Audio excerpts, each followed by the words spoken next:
Hong Kong, the people of Hong Kong, ensuring the autonomy of Hong Kong. President Donald Trump made China and Hong Kong a focus of his foreign policy agenda, drawing praise and support from Hong Kong's protesters.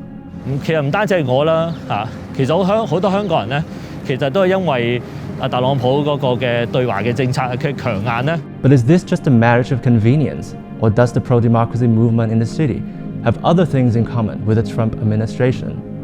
Do you support Trump? We would realize and also recognize how the existing administration really put pressure on China compared to the previous administration.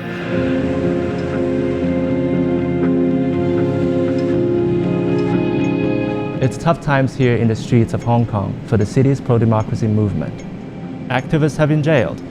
A sweeping national security law is stifling dissent, and the city's pro-democracy lawmakers have resigned en masse to protest Beijing's interference. And now, Hong Kong's pro-democracy crowd are mourning the loss of someone they saw as a powerful ally in their fight, Donald Trump. The United States, and Trump specifically, was a common icon in the early days of the pro-democracy movement last year, as some protesters waved American flags and asked Trump to save Hong Kong. He was a world leader they saw as strong against China's ambitions in Hong Kong. And that's why some are mourning Trump's loss in the US presidential race, while others are pushing the kinds of conspiracy theories favored by the US president and his supporters back home. How is Trump, a man accused of subverting democracy in the United States, the favored world leader of Hong Kong's pro-democracy activists? Martin Lau is a pastor and a district councillor for Sundang in Hong Kong's New Territories. He ran on a pro-democracy ticket and is a vocal fan of outgoing US President Trump. 我諗香港政治又好簡單啦咁就係即係民主對建制啦所謂建制其實即係親中即係親中支持政府嘅嗱，我估香港嘅政治生態環境就係其實主要即係得個議題啫就係對中國嘅即係嘅立場即係民主即係。民主，我哋咪係爭取自治啦。我哋想有普選，我哋希望香港嘅事務，我由翻能夠香港人去管理，而唔係由大陸去干預咯。咁當然到今年咧，就其實都見到即係特朗普佢施政有四年啦姑勿論即係你欣賞也好，或者批評也好，咁你見到佢一定嘅成果咁我坦白講，如果我當然我係香港人啦，我冇權去投票啦咁但係如果我真係有票，即係我係美國嘅選民咧，其實2016年我都會投特朗普。Martin Lau's political views are conservative by anyone's standards. He doesn't support same-sex marriage, detests political correctness, and shares much of the same politics as the US Republican Party. He admits this puts him at odds with many of his activist peers, but in today's Hong Kong, he says agreeing on China is enough to call someone an ally. 照咁睇嚟，你其實你對於某啲議題，例如係同性婚姻或者係性取向性別認同等等議題，其實係同主流嘅泛民嘅立法會議員係有出入嘅，係咪咧？嗱，事實上呢個問題就唔係我哋好常討論嘅問題嚟嘅咁即係之後講咧，其實因為呢個唔係我哋最關心嘅事情咁但係你話咧，即係如果真係去討論嘅話，咁我之後講咧，其實喺民主派裏邊咧，其實都幾多係受即係西方主流傳媒嘅即係影響啦，或者喺方面文化係幾左傾嘅。香港人支持即係特朗普對華政策，同埋喺呢度本地佢哋呢個好似咁講傾咗嘅政治嘅思想，中間有冇矛盾？咁但係香港就比較奇怪嘅，就係香港咧我哋話咧就係香港就一直咧都係對左翼嘅思想係有批判嘅，咁係主要係因為咩咧？就係譬如我哋話咧，香港咧就係好重視本土嘅。咁我覺得拜登執政嘅時候，咁我覺得首先就應該會緩和中美之間嘅關係嘅。係啦，咁可能好即係放鬆咗啦，好多對華嘅即係制裁啊咁樣啦嚇。But not all pro-democracy activists in Hong Kong are taking a side. Joshua Wong is the most visible face of the pro-democracy movement.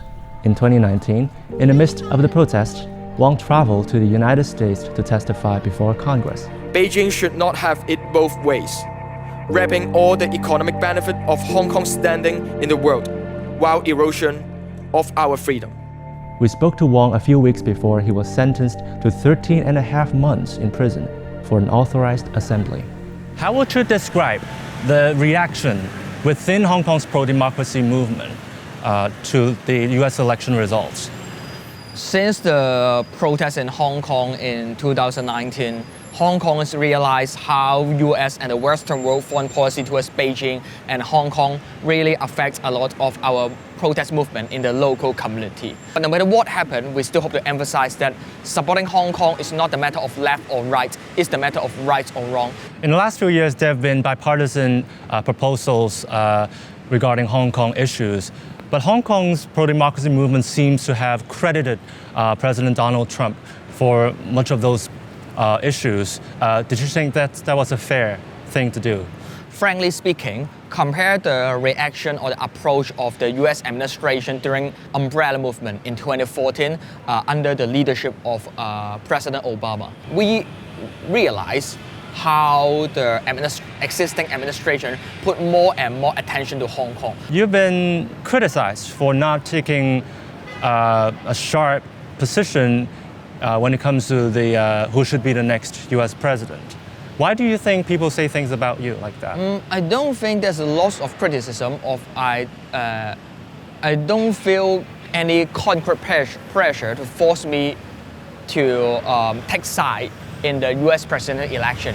Because even no matter Trump supporters or the haters of Trump in Hong Kong also realize that activists or politicians that could reach the global community would always need to make friends with both sides. Your position sounds very even-handed to me. Do you think it represents most people within Hong Kong's pro-democracy movement? Quite a number of Hong Kongers wish Trump could be elected again. And I think apart from the expectation on Trump is also the good impression towards Secretary Pompeo. How would you respond to criticism that the protesters last year supported Trump? Far-right netizens might criticize me interact with founder of Black Lives Matter.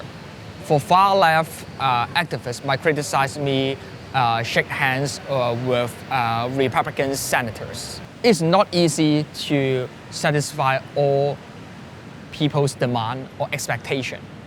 But instead of criticizing or blaming on any Hong Kong activists, I would say that as the politician, it's important for us to make friends with both sides. Still, some active voices in the pro-democracy movement are looking forward to what a Biden White House means for Hong Kong. America is strongest when it works with its allies.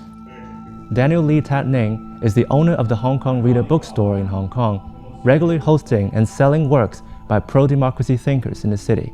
Although he wants Hong Kongers to have greater freedoms and democracy, he doesn't believe Trump is offering a path to that future. 即係接觸大選初期，我會個人係比較傾向拜登，即係比較明顯傾向拜登。而原因可能係因為的而且確佢其實同對美國人一樣啦，佢最大支持嘅原因係佢係 mock Trump。但係你覺得即係香港人如果支持特朗普，然後同時之間亦都忽略咗佢嘅一啲同民主或者自由相違背嘅行動嘅時候，又有冇話呢樣嘢係有個矛盾係好難解決咧？我諗呢個都要牽涉到香港人對於或者係華文媒體啦，即係對呈現出嚟對於特朗普嘅言論。咁首先好多人會首先願意相信特朗普先。咁所以喺好多香港人嚟講咧，其實特朗普係一個可信嘅人。佢唔係一個冇道德嘅人。即係佢都會指出，民主黨喺 Donald Trump 上台之前，其實一直以嚟嘅政策都係同中國有好緊密發展一個緊密嘅經貿關係。咁而呢個路線如果持續，咁佢就會如果翻嗰個路線咧，就等於係所謂背棄香港啦，即係佢哋會覺得咁或者背棄一個反共嘅路線、反對中國嘅路線，同獨裁可協嘅路線。你又有冇呢個憂慮咧？我個人就比較少嘅，我個人唔係太憂心呢樣，因為我自己睇嘅點就係喺 Donald Trump 上，即係過去4年間美國對華政策開始強硬啦。咁究竟係個起點喺邊度？咁我觀察共和民主兩黨嘅民選議員嘅牽頭嘅作用，喺好多次嘅事件上都比 Donald Trump 牽頭更大咁啊！而呢一啲都會令我覺得美國對華政策嘅強硬咧係一個比較深入佢成個外交政策同埋國家政策嘅一個方向。The city is starting to get to know what the Biden administration's Hong Kong policy might look like.